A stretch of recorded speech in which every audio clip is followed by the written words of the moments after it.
So, hi guys, it's me Adrian. It's been a while na hindi ako nag-upload about sa Revit. So, catch up muna tayo kung ano yung mga basic needs natin. So, simulan natin sa pinaka-basic. So, mabilisan lang yung mga video na to. So, save nyo na lang at pwede nyo din i-record or i-download yung videos ko and follow up for more. So, una, pag nag-open, halimbawa gawa tayo ng project. Okay? So, unang-una, ang template dapat natin ay Imperial Multiple Discipline. Imperial kapag nandito ka sa North America or Canada, gamit ay Imperial, pero pag dito naman sa Pilipinas ay Metric Multiple Discipline. So, metric ang gamit natin. So, okay mo lang yan. Then, dadalhin ka niyan agad dito sa may setup na parang naka-default siya.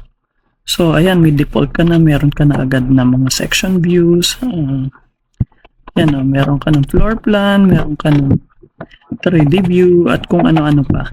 So, simulan natin kung paano nga ba natin isi-set up ang ating Revit. Una sa lahat, maglalagay muna tayo ng grid line. Yan, so dapat ang pinakauna talaga ay property line, no?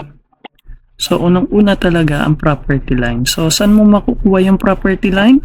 Hihingi kayo ng kopya ng titulo ng lupa sa mga sa kliyente nyo. So, ngayon, kapag mayroon na kayong title, dito lang naman yan sa may massing and site. Pasok kayo sa property line and then create entering distance and bearing. Yan. So, halimbawa may mga distance ganyan-ganyan. So, insert lang kayo ng insert. Makikita nyo yan sa may titulo. Okay? So, by the way, pwede din kayong sketch lang. Halimbawa lang for the sake of our small tips video. So, halimbawa, ang property line nyo ay ganito ang itsura. Nakuha nyo yan hindi yan huhulaan.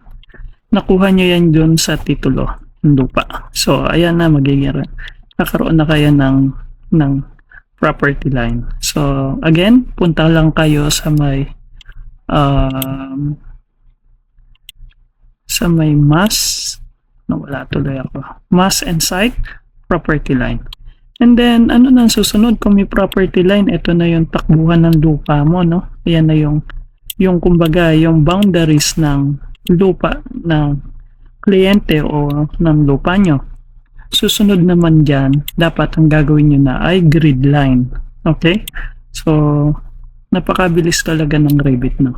So, for example, maglalagay tayo ng apartment dito or ng bahay. So, start tayo ng grid line 1. Then, pwede nyo yan kopyahin ulit. Kopya lang dito. Kopya or kopya array. Halimbawa ay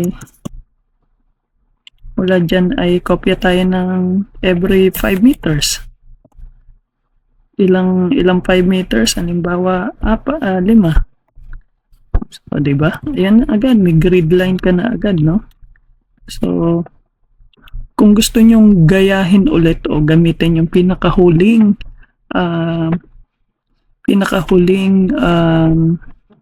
command na ginawa nyo, i-click nyo lang halimbawa ang grid line, then type CS. Okay? Tapos, magagaya na niya yung huling command na ginawa nyo. So, grid line. Yan. So, baguhin naman natin to letter A. Yan. So, copy. Pwede nyong automatic na yan. Magbabago na yan ng letter. Yan. Diba? Napakabilis. Na hindi kumbaga kung AutoCAD ang gagamitin nyo, talo talaga kayo dito sa Revit. So, ayun lang. So, pag na-set nyo na yung property line, na-set nyo na yung mga grid line nyo, ano na ang susunod? Dapat iset nyo din yung inyong yung mga orientation. So, dito naman makikita yun. Yun yung susunod na video. Thank you for watching.